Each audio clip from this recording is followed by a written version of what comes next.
आज हम लोग बात करेंगे नेहरू जी के बारे में। नेहरू जी एक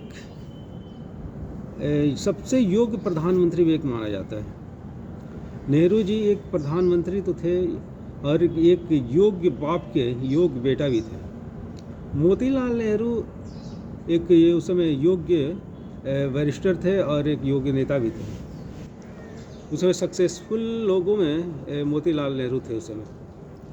हालांकि मोतीलाल नेहरू की राजनीति के नेहरू जी काफ़ी खिलाफ थे। मोतीलाल नेहरू डोमिनियन स्टेट मतलब चाहते थे, लेकिन नेहरू जी ने पूर्ण स्वराज की मांग की।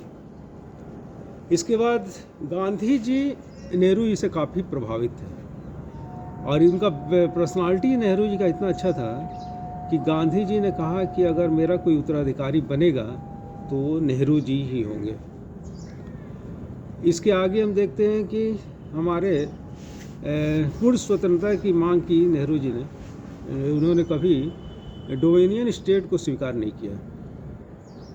जब भारत जब आज़ाद हुआ तो नेहरू जी को ही प्रधानमंत्री बनाया गया।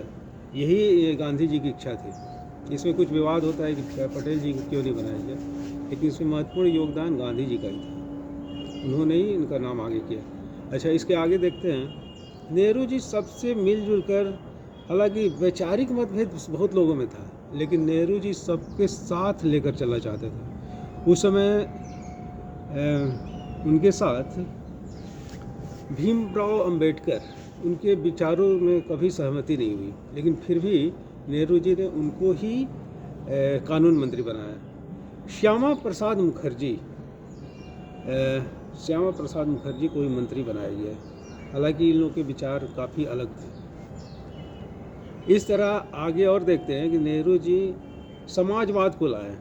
तो कहा जाता है कि वो समाजवाद का क्यों लाए समाजवाद। इसमें सबसे बड़ी बात है कि उस समय रूस काफ़ी तरक्की कर रहा था और नेहरू जी देखा कि 1929 में जब मंदी आया तो इसका प्रभाव रूस में नहीं पड़ा।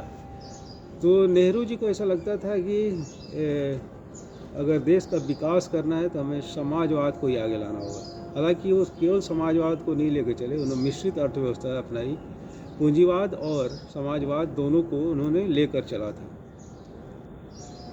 नेहरू जी सबसे, उनमें कुछ कमी भी कहा जाता है, जैसे कश्मीर वगैरह मुद्दे पे उनका काफ़ी उनको विवाद में रखा जाता है कि उनके चलते ही कश्मीर मुद्दा गड़बड़ा गया था। उसमें 370 अभी हाल में हटाया गया, लेकिन हम देखते हैं कि अभी 370 हटाने के बाद भी क्या कश्मीर का समस्याएं सभी सुलझ गई है, ऐसा अभी हमें देखने को नहीं मिलता है कि कश्मीर का जो भी मुद्दा था, जो समस्याएं थी, वो पूरी तरह से या बहुत ही कम ऐसा लगता है कि वो सब ठीक हो गया है। नेहरू जी का बहुत लोग विरोध भी करते हैं, लेकिन नेहरू जी ने जो तत्कालीन स्थिति में जिस तरह से संभाला था, वो काफ़ी उनकी प्रशंसा की जानी चाहिए उनका। क्योंकि देश आज़ाद होने के बाद हमारी देश की स्थिति बहुत ख़राब थी।